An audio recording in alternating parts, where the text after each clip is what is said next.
सोचिए,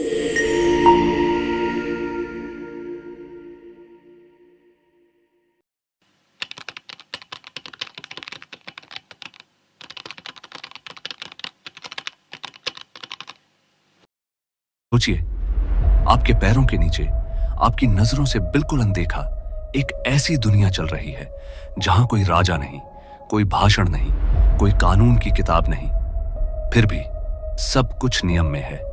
ये कहानी है चींटी की, एक ऐसे जीव की जो पिछले 10 करोड़ सालों से पृथ्वी पर है और अब भी चुपचाप अपना काम कर रहा है। अगर मैं आपसे कहूं कि इस दुनिया की सबसे सख्त अनुशासन वाली सभ्यता किसी इंसान ने नहीं बनाई, तो क्या आप यकीन करेंगे? यहां हर चींटी को जन्म लेते ही पता होता है कि उसे क्या करना है। सोचना नहीं पड़ता, पूछना नहीं पड़ता, बस करना होता है।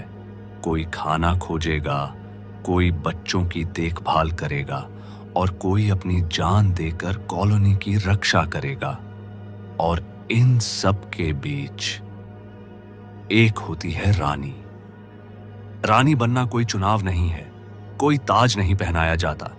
यह फैसला उसके शरीर के भीतर छिपा होता है, हार्मोन में, क्षमता में और भविष्य में। लेकिन रानी का सफर भी एक रहस्य से शुरू होता है।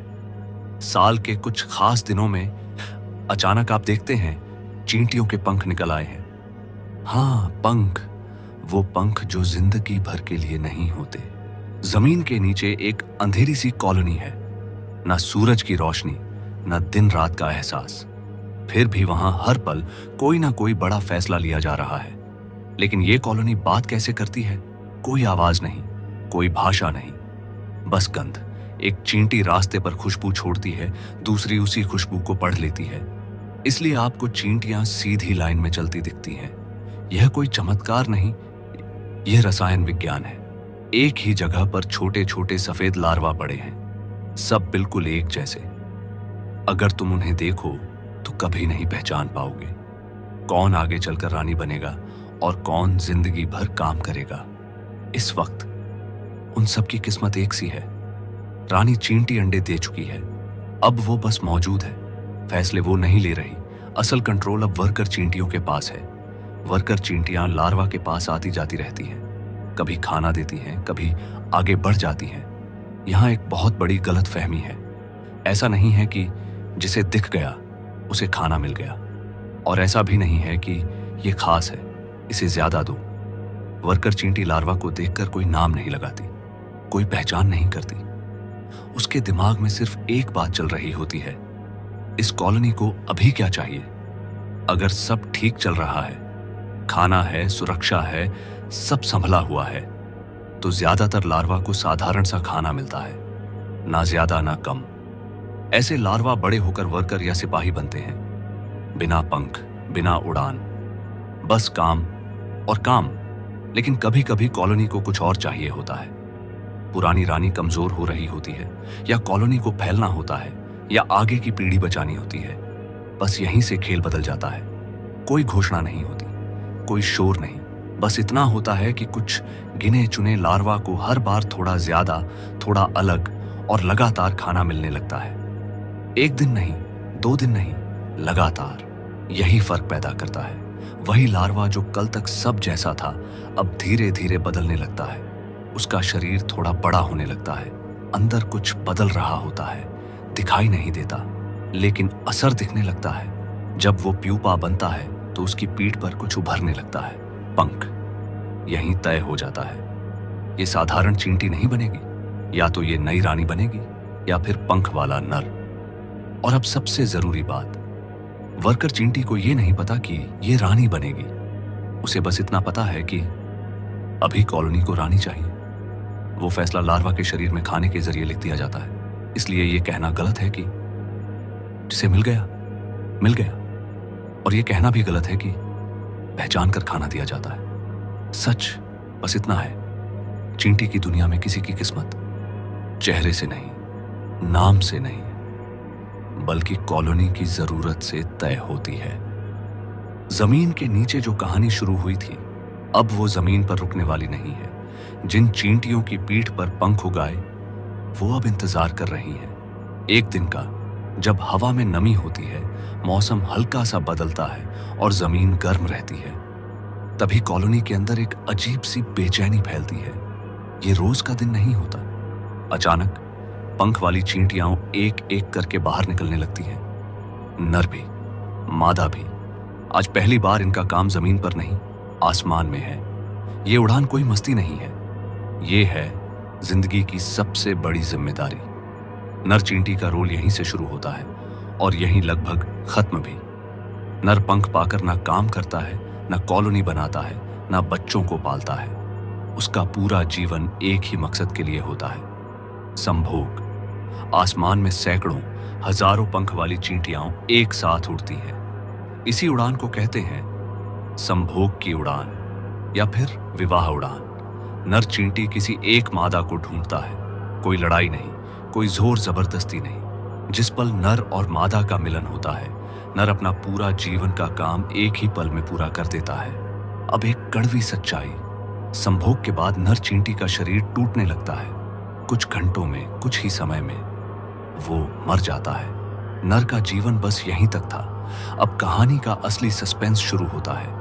मादा चींटी यानी भविष्य की रानी, वो अकेली नहीं संभोग करती। अक्सर वो कई नर चींटियों से एक ही उड़ान में संभोग कर लेती है और जो वो अपने अंदर सहेज कर रखती है वो सिर्फ याद नहीं होती, वो होता है जीवन भर का खजाना। मादा अपने शरीर में नर का शुक्राणु सालों तक सुरक्षित रख सकती है। अब उड़ान खत्म होती है। मादा जमीन पर उतरती है और सबसे पहला काम करती है, अपने पंख तोड़ देती है। हाँ, वही पंख जो उसे आसमान तक ले गए थे, क्योंकि अब उड़ान की जरूरत खत्म हो चुकी है। अब जरूरत है एक नई दुनिया बनाने की। मादा मिट्टी में एक छोटी सी जगह ढूंढती है, वहीं छुप जाती है, अकेली, बिल्कुल अकेली। अब वो कोई उड़ने वाली चींटी नहीं, अब वो है एक संभावित रानी। वो अपने अंदर जमा किए गए शुक्राणु का इस्तेमाल करके अंडे देना शुरू करती है। ध्यान से सुनो, मादा जब चाहती है तभी अंडे को शुक्राणु से मिलाती है। अगर मिलाती है तो मादा पैदा होती है, अगर नहीं मिलाती तो नर पैदा होता है, यानी नर या मादा पैदा होगा। यह फैसला अब सिर्फ उसी के हाथ में है। पहले कुछ अंडों से वर्कर निकलते हैं, वही वर्कर आगे चलकर कॉलोनी संभालते हैं। और रानी, वो अब कभी आसमान नहीं देखती।